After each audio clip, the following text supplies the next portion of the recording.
नमस्कार मित्रांनो, मी श्री U.D. पाटील, सहाय्यक प्राध्यापक,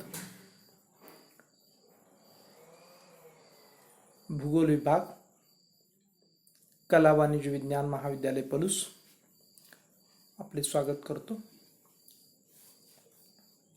BA भाग 3 सेमिस्टर 6 भूगोल पेपर नंबर 11 नागरी भूगोल। Syllabus of Urban Geography introduced from June 2020। नागरी भूगोलाचा अभ्यासक्रमाची ओळख 2020 पासून आपल्याला झालेली आहे। Modules first introduction to urban geography, नागरी भूगोलाची ओळख। मॉड्यूल सेकंड अर्बनायझेशन, नागरीकरण। Module third structure and morphology of urban centres, नागरी केंद्रांची रचना आणि रूपिके। Module fourth urban problem and issues, नागरी समस्या। नागरीकरण यापैकी पहिला जो टॉपिक आहे किंवा मॉड्यूल्स आहे इंट्रोडक्शन टू अर्बन जिओग्राफी, हे आपण पूर्ण अभ्यासलेला आहे। सेकंड मॉड्यूल्स आहे नागरीकरण, याचा अभ्यास आपण सध्या करीत आहोत। यामध्ये मित्रांनो अर्बनायझेशन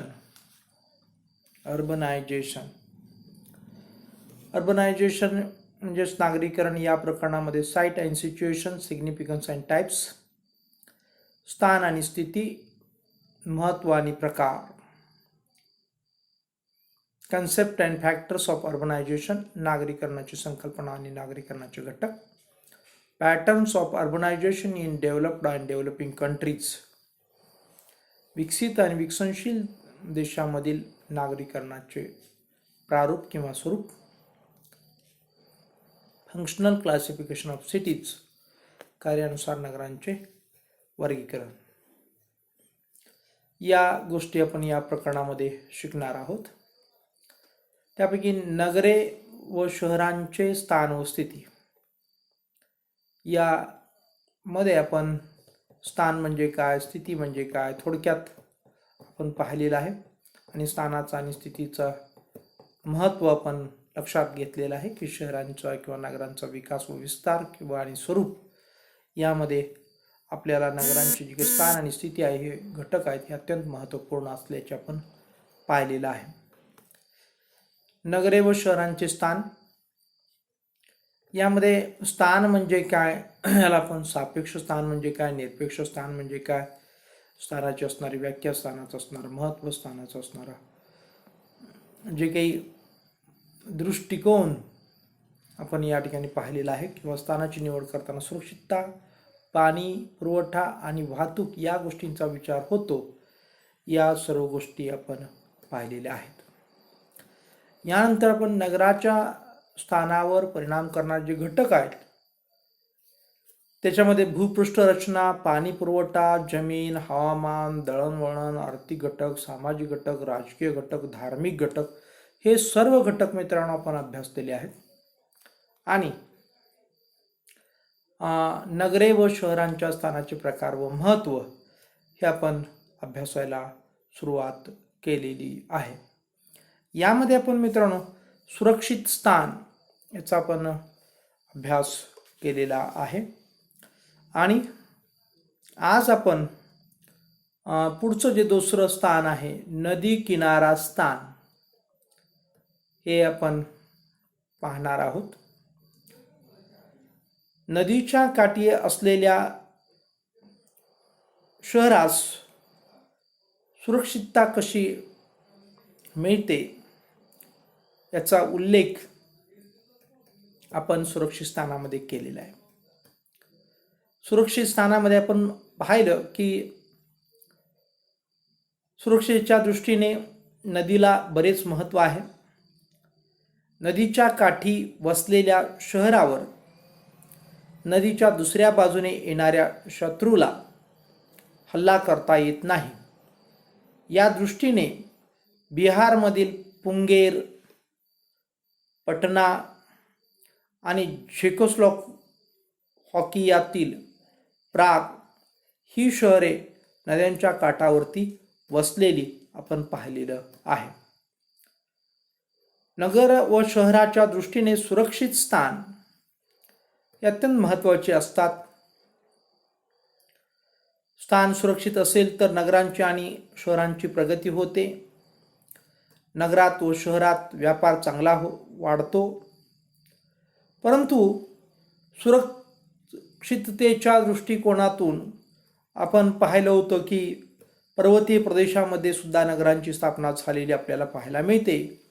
परंतु त्या ठिकाणी व्यवस्थितरित्या दळणवळण होत नसल्याने किंवा दळणवळणाची सुगमता त्या ठिकाणी नसल्याने त्या ठिकाणी आपल्याला ती नगरे किंवा शहरे लहान राहिलेली पाहावयास मिळतात. तुलनात्मक पाहता पठारावरील शहरे हे मित्रांनो पर्वतीय भागापेक्षा थोडी मोठी असतात आणि नदीकाठी सुरक्षित स्थानी स्थापन झालेली शहरे मात्र मोठी असतात. शिवाय नदीच्या काठी असलेली जी काही शहरे आहेत हे नदीला समांतर एका रेषेत असतात. अशा प्रकारे आपण सुरक्षित स्थानामध्ये या नदी च्या संदर्भातील जी काही माहिती आहे ती आपण पाहिलेली आहे. आणि पुन्हा आपल्याला नदी किनारा स्थान म्हणजे नदी किनाऱ्यावरती जी काही कुठं कुठं शहरांची स्थानं असतात या दृष्टिकोनातून आपल्याला अधिक माहिती पाहावयाची आहे. मित्रांनो की नदीच्या काठी किंवा नदीजवळ अनेक गोष्टी असतात की ज्या शहर स्थापनेच्या दृष्टिकोनातून सुविधाजनक असतात. या गोष्टीमध्ये मग पाणी असेल, सुपीक जमीन असेल किंवा इतरही काही मुद्दे समजा नदी जर मैदानी भागातून वाहत असेल तर अंतर्गत वाहतूक असेल, या सर्व गोष्टी बरोबरच इतरही काही गोष्टी आहेत की त्या ठिकाणी नदी किनाऱ्याचं जे काही स्थान आहे हे अत्यंत महत्त्वाचा प्रकार आहे असं या ठिकाणी म्हणावं लागेल. त्यामध्ये नदीचे पहिल्यांदा वळण या ठिकाणी गवळण झालेलं आहे. नदीचे वळण असं आपल्याला हा शब्द अभिप्रेत आहे. जेथे नदी आपली दिशा बदलते मित्रांनो त्या ठिकाणी शहराच्या स्थापनेच्या दृष्टिकोनातून ते ठिकाण महत्त्वाचं आहे असं मानलं जातं. या ठिकाणी नदीच्या वळणावरती वसलेले शहर वळणाच्या आतील बाजूस वाढत जातात. पाणी पुरवठा, सुपीक जमिनीचे सानिध्य आणि मित्रांनो जलवाहतूक अशा प्रकारच्या भौगोलिक घटकांच्यामुळं या ठिकाणी शहरांचा विकास झालेला पाहायला मिळतो. उदाहरणार्थ बिहारमधील पुंगेर, उत्तर प्रदेशातील मिर्झापूर ही शहरे गंगा नदीच्या वळणावरच वसलेली आहेत. तर मित्रांनो ब्रिटनमधील शेफिल्ड शहर डॉनमी नदीच्या वळणावरती आहे. तर चीनमधील कॅफेन्स शहर हाँगकाँग नदीच्या वळणावरती आपल्याला वसलेलं पाहावयास मिळतं. तसेच ब्रिटनमधील डरहॅम शहर वेझर नदीच्या वळणावरती मित्रांनो वसलेलं आहे. बेल्जियममधील अँटवर्क हे शहर शिल्ड नदीच्या वळणावरती वसलेलं आहे. अशी भारतातील आणि जगातील नद्यांच्या वळणावरती वसलेली जी काही शहर आहेत यांची माहिती या ठिकाणी आपण पाहिलेली आहे. हे नदी किनाऱ्यावरचं जे काही स्थान आहे त्याच्यामध्ये पहिलं नदीचे वळण हे आपण पाहिलेलं आहे. दुसरं आहे नद्यांचे संगम. नद्यांच्या संगमावर दोन्ही नद्यांच्या दरम्यान नगरांच्या व शहरांच्या निर्मितीस अनुकूल परिस्थिती असते. अशा ठिकाणी स्थापन झालेल्या नगरांची किंवा शहरांची मोठ्या प्रमाणात प्रगती होते. नद्यांच्या संगमांची पार्श्वभूमी या दृष्टीने अतिशय महत्त्वाची असते. अशा ठिकाणी सभोवतालच्या प्रदेशात शेती होत असल्याने ही ठिकाण कृषी मालाच्या संग्रहाची ठिकाणे किंवा वितरणाची केंद्रे म्हणून उदयास आलेली आपल्यास पाहावयास मिळतात. अशा ठिकाणांची व्यापारीदृष्ट्या व कालांतराने औद्योगिकदृष्ट्या प्रगती होते. येथे मुबलक प्रमाणात पाणी पुरवठा, उत्तम दळणवळण असते. परंतु अशा शहराच्या विस्ताराला वाव नसतो. ही ठिकाणे साधारण त्रिकोणी असतात व त्यांचा विस्तार संगमांच्या विरुद्ध बाजूस होतो. हे वर्णन मित्रांनो नदी संगमाच्या संदर्भात आहे. या ठिकाणी एकच अडचण असते, नदीच्या किनाऱ्यावरची जी काही शहरं असतात ही खूप मोठी असत नाही आहेत. तर ही कधीकधी नदीला समांतर तर कधीकधी त्रिकोणी अशी वसलेली असतात आणि या शहरांचा जो काही विस्तार होण्यास वाव नसल्याने त्यांचा विस्तार संगमाच्या विरुद्ध बाजूसुद्धा झालेला आपल्याला पाहावयास मिळतो. संगमावरची जी काही स्थान किंवा ठिकाण आहेत यांची उदाहरणं आपण पाहणार आहोत. संयुक्त संस्थानातील सेंट लुईस शहर मिसिसिपी व मसुरी या नद्यांच्या संगमावर वसलेले आहे. सेंट लुईस हे एक औद्योगिक केंद्र बनलेले आहे. सुदानमधील नील नाईल व श्वेत नाईल नद्यांच्या संगमावर खार्टूम शहर वसलेलं आहे. खार्टूम हे शहर व्यापारी शहर म्हणून प्रसिद्ध आहे. चीनमधील यांगत्सी कँग व हान नद्यांच्या संगमावर उचॉंग शहर वसलेलं आहे. तर मित्रांनो जर्मनीतील लहन व मोजेन नद्यांच्या संगमावर कोबलेंज शहर वसलेलं आहे. भारतातील गंगा व यमुना नदीच्या संगमावर अलाहाबाद शहर वसलेलं आहे. अलाहाबाद हे शहर धार्मिक, सांस्कृतिक, व्यापारिक व औद्योगिक शहर म्हणून उदयास आलेलं आपणास पाहावयास मिळतं. हे शहर संगमाच्या बाहेरील बाजूस वसले असल्याने याचा खूप मोठा विस्तार झालेला पाहावयास मिळतो.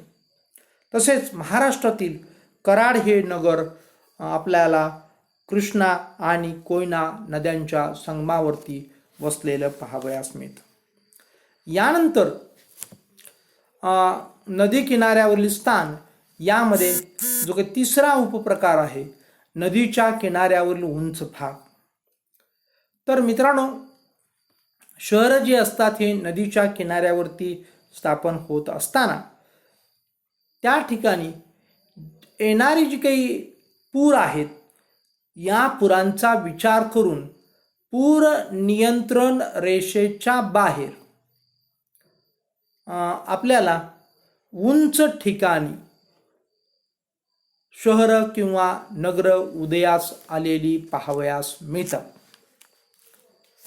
काही वेळेस त्या ठिकाणी पूर नियंत्रण रेषेच्या आतील उंचावरच्या भागाच्या ठिकाणी आपल्याला नगर किंवा शहर वसलेलं पाहावयास मिळतं.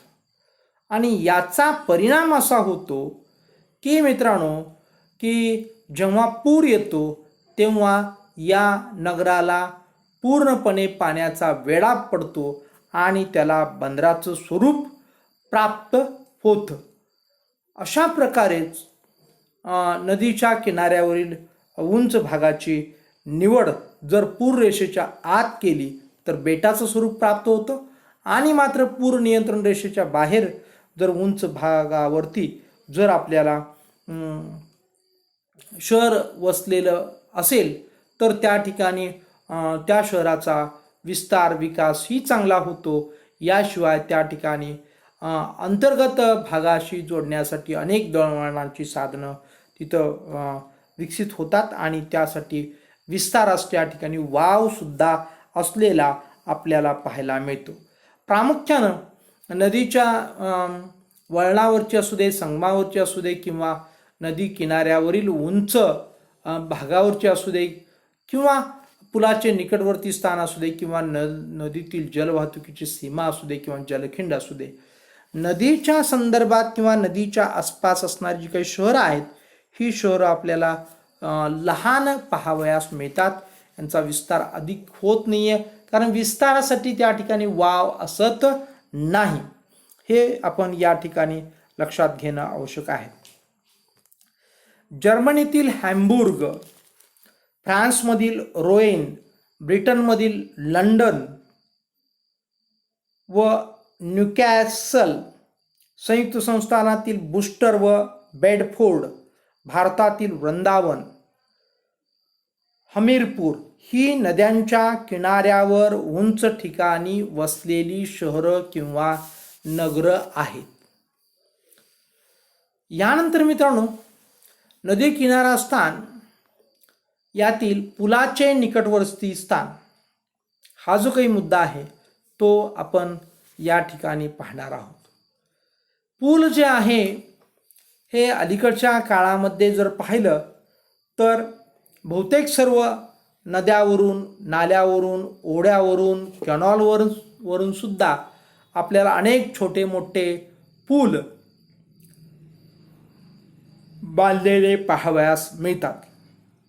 या दोन्ही बाजूकडील जी काही क्षेत्र असतं या क्षेत्रांना जोडण्याचं काम किंवा यांना एकत्रित आणण्याचं काम हे पूल करीत असतं.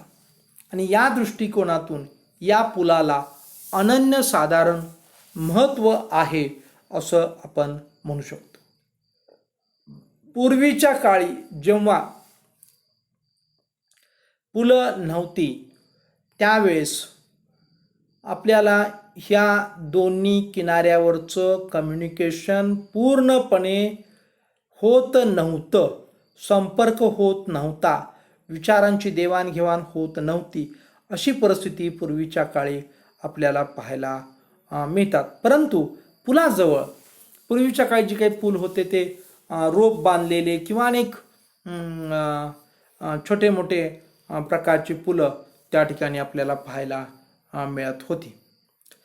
तसे पाहता नदीच्या पुलामुळे या दोन्हीकडची जी काही ठिकाणं किंवा भूमी आहे ही एकमेकांना जोडलेली आपल्याला पाहायला मिळते आणि त्यामुळं त्यांचे जे काही पारंपरिक संबंध आहेत हे संबंध दृढ झालेले आपल्याला पाहायला मिळतात आणि यामुळं दोन्ही ठिकाणांचा विस्तार झालेला आपल्याला पाहायला मिळते.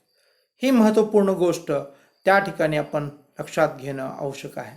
प्रवासांची आणि मालाची मोठ्या प्रमाणात वाहतूक या पुलांच्यामुळे होते आणि त्यामुळे या दोन्ही ठिकाणची शहरांचा विकास होतो, व्यापारी देवघेव होते, हे आपल्याला या ठिकाणी पाहायला मिळतं. भारतातील कोलकाता व हावडा ही दोन शहरे पुलाशेजारी हुगळी नदीवरील हावडा ब्रिज वसलेली आहेत. म्हणजे आपल्याला कोलकाता व हावडा ही दोन शहर आहेत. ही शहरं हावडा ब्रिजनं जोडलेली आपल्याला पाहायला मिळतात आणि ही दोन्ही ठिकाणं मित्रांनो व्यापारी दृष्टिकोनातून आणि औद्योगिक दृष्टिकोनातून अत्यंत प्रगतशील आणि अत्यंत महत्त्वाची ठरलेली आहेत. रशियातील ओमस्क हे शहर पुलाशेजारीच वसलेले आपल्याला पाहायला मिळते. यानंतर नदी किनारा स्थान यामध्ये आपल्याला पुढचा जो मुद्दा आहे तो म्हणजे नदीतील जलवाहतुकीची सीमा हा भाग येतो. आणि यामध्ये नदीत उगमाकडील बाजूस ज्या ठिकाणापर्यंत जलवाहतूक होते त्या ठिकाणी लहान मोठ्या नगरांची स्थापना होते. नदीतील जलवाहतुकीच्या सीमेजवळ स्थापन झालेल्या शहरात आसपासचा माल गोळा होतो. या मालाचे वितरण तेथूनच होते. शिवाय येथे जलमार्गे बाहेरून येणारा माल उतरवून इतरत्र पाठवला जातो. म्हणून मित्रांनो, ही जी काही ठिकाणं आहेत हे व्यापारीदृष्ट्या अत्यंत महत्त्वाची ठिकाणं आहेत. व्यापाराच्या दृष्टीने या शहरांचा विकास होत असतो. जगात काही नद्यांच्या जलवाहतुकीच्या सीमेजवळ नगरे व शहरे वसलेली आपणास पाहावयास मिळतात. आसाम राज्यात ब्रह्मपुत्रा नदीत दिब्रुगडपर्यंत जलवाहतूक चालते. ब्रह्मपुत्रेच्या जलमार्गाच्या अंतिम सीमेवर दिब्रुगड शहर वसलेले आहे. त्या क्षेत्रातील व्यापारी ठिकाण म्हणून दिब्रुगडची प्रगती झालेली आपल्याला पाहावयास मिळते. तर नदीतील जलवाहतुकीची सीमा ही या ठिकाणी ही जी काही माहिती आहे ही माहिती आपल्याला इथं संपते असं आपण म्हणूया. यानंतर पहा की जलखिंड. यानंतर काय येतं की नदी किनारा स्थान यामध्ये जलखिंड येते. जेव्हा मित्रांनो एखादी नदी पर्वतीय भागातून वाहते तेथे जलखिंडीच्या ठिकाणी निरनिराळ्या दिशेने मार्ग येऊन मिळतात. अशा ठिकाणी लहान शहरांची किंवा नगरांची स्थापना होते. जलखिंडीवर वसलेली जी काही नगरं आहेत ही पर्वतीय क्षेत्रात असल्याने त्यांच्या विस्ताराला व वाढीला त्या ठिकाणी फारसा वाव नसतो. परंतु मित्रांनो, व्यापाराच्या दृष्टीने ही नगरे महत्त्वाची असतात आणि यांना पर्यटनाच्या दृष्टीनेही महत्त्व प्राप्त झालेलं आपल्याला पाहावयास मिळतं. ब्रिटनमधील लिंकनशायर हे विथम नदीच्या जलखिंडीवर तसेच रिम्स, मुकडेन, गिलफोर्ड व टुलूज ही नगरे देखील जलखिंडीवरती वसलेली आपणास पाहावयास मिळतात. पहा मित्रांनो, यानंतर नदी किनाऱ्यावरील जे काही स्थान आहे याच्यामध्ये घळई येते. जेथे नदी घळईत प्रवेश करते ते देखील नगराची निर्मिती होते. घळईजवळ नगराच्या विकासाला फारसा वाव नसतो मित्रांनो, परंतु पर्यटनाच्या दृष्टीने ही नगरे महत्त्वाची असतात. म्हणून अशा नगराची पर्यटनाच्या दृष्टीने प्रगती झालेली आपणास पाहावयास मिळते. ग्रेट ब्रिटनमधील आयर्न ब्रिज हे नगर सिवरन नदीच्या घळईवरती, चीनमधील इचांग व वाशुन ही नगरे यांगत्सी नदीच्या घळईवर, ऑस्ट्रेलियातील वियान हे नगर डॅन्यूब नदीच्या घळईवर, तर जर्मनीतील बॉन हे शहर राहीन नदीच्या घळईवरती वसलेलं आपणास पाहावयास मिळतं. यानंतर मित्रांनो, नदी पर्वतीय भाग ओलांडून जेथे मैदानात प्रवेश करते त्या स्थानासंदर्भात आपल्याला या ठिकाणी माहिती पाहावयाची आहे. नदी पर्वतीय प्रदेश ओलांडून मित्रांनो जेथे मैदानात प्रवेश करते तेथे देखील नगरांची स्थापना झालेली आपल्याला पाहावयास मिळते.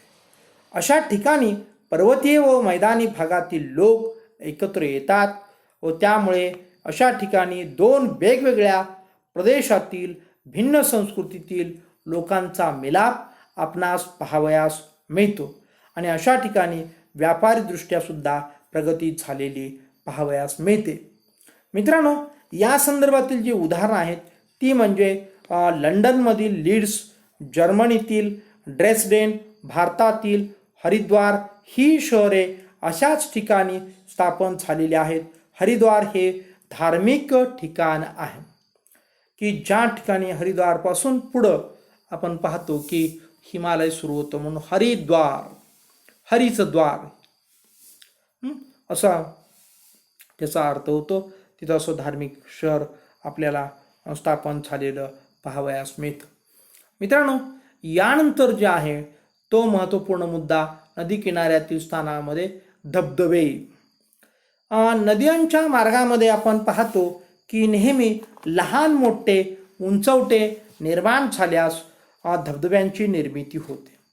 अशा धबधब्याजवळ मित्रांनो आपल्याला नगरे किंवा शहरे स्थापन झालेली पाहावयास मिळतात आणि धबधब्याच्या ठिकाणी जलविद्युत निर्माण करणे सोयीचे व कमी खर्चाचे असते, म्हणून त्या ठिकाणी जलविद्युत निर्मितीच्या दृष्टीने धबधब्यांना विशेष महत्त्व प्राप्त झालेलं आपणास पाहावयास मिळतं.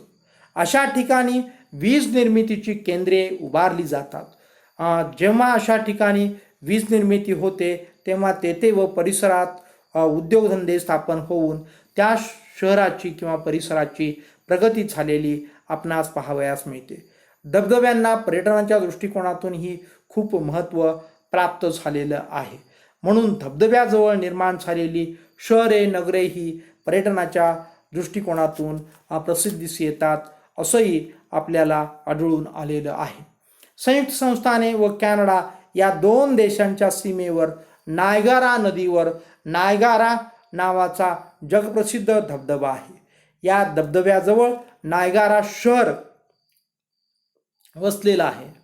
पहा, या ठिकाणी महत्त्वपूर्ण गोष्ट, नायगारा नदी याचं पण नाव आहे, नायगारा नावाचा धबधबा पण आहे आणि नायगारा नावाचं शहर पण आहे. म्हणजे नायगारा ही 3 गोष्टीसाठी नाव आहे. यावरून सुद्धा आपल्याला ऑब्जेक्टिव्हचा प्रश्न विचारला जाऊ शकतो. हे आपण या ठिकाणी लक्षात ठेवणं अत्यंत आवश्यक आहे. त्यानंतर आपण संयुक्त संस्थांच्या पूर्व भागात लॉवेल व लॉरेना ही शहरे धबधब्याजवळच वसलेली आहेत. तर कर्नाटकातील गोकाक शहर घटप्रभा नदीच्या गोकाक धबधब्याजवळ स्थापन झालेले आपणास पाहावयास मिळते. यानंतर नदी किनाऱ्यावरील स्थानामध्ये नदीच्या किनाऱ्यावरील सुपीक मैदान, विशेषतः नदीच्या आसपास गाळाचे मैदान तयार होते आणि या मैदानांना पूर मैदाने असे म्हणतात. या मैदानात सुपीक जमीन असते. अशी मैदाने मित्रांनो नगरासाठी फार आदर्श असतात, पोषक असतात असं म्हटलं तर चालेल. कारण अशा मैदानी भागात स्थापन झालेली जी काही नगरे आहेत हे खूप प्रगती होते. पूर मैदानात शेतीचा विकास होतो, अन्नधान्य व कच्च्या मालाचं उत्पादन त्या ठिकाणी होतं व मैदानात दळणवळण सुलभ असते. म्हणून अशा मैदानातील शहरे दळणवळण, व्यापार, उद्योगधंदे यांची केंद्र बनलेली आपणास पाहावयास मिळतात. ही शहरे नद्यांच्या खोऱ्यात स्थापन होत असल्याने या शहरांना मुबलक पाणी पुरवठा होतो. ही शहरे मैदानात स्थापन होत असल्याने त्यांच्या विस्तारास मित्रांनो खूप वाव असतो आणि त्यामुळे शहरे आकाराने मोठी झालेली आपणास पाहावयास मिळतात. भारतातील कानपूर, बनारस, ग्रेट ब्रिटनमधील ग्लासगो, यॉर्क व फ्रान्समधील पॅरिस ही शहरे सुपीक मैदानात वसलेली आहेत असं आपल्याला या ठिकाणी सांगता येईल. पहा, यानंतर मित्रांनो नदी मार्गातील सरोवरे. काही नद्यांच्या प्रवाहामार्गात सरोवरे असतात. अशा सरोवराजवळ नगरे स्थापन होतात. पाणी पुरवठा व आसपास सुपीक जमीन यामुळे शहराच्या परिसरात शेतीचा विकास होतो आणि शहरे व्यापार व उद्योगधंद्यांची केंद्र बनतात. अशी शहरे बहुधा अर्धवर्तुळाकार असतात. या शहरातील वस्ती सरोवराभोवती असल्यास त्या शहराला वर्तुळाकारही प्राप्त होतो मित्रांनो. संयुक्त संस्थानातील सुपेरियर सरोवराजवळ डुलुथ, मिचिगन सरोवराजवळ शिकागो, तसेच स्वित्झर्लंडमधील जिनिव्हा व ब्रिटनमधील केसविक ही शहरे सरोवराजवळ वसलेली आहेत. पहा, यानंतर नदी किनाऱ्यावरील जी काही आपल्याला स्थान आहे त्या स्थानातील शेवटचा जो काही प्रकार आहे नदीचे मुख. तर या संदर्भातील जी काही माहिती आहे ही आपण पुढील तासाला पाहणार आहोत, कारण या ठिकाणी आपली वेळ संपलेली आहे. नमस्कार मित्रांनो.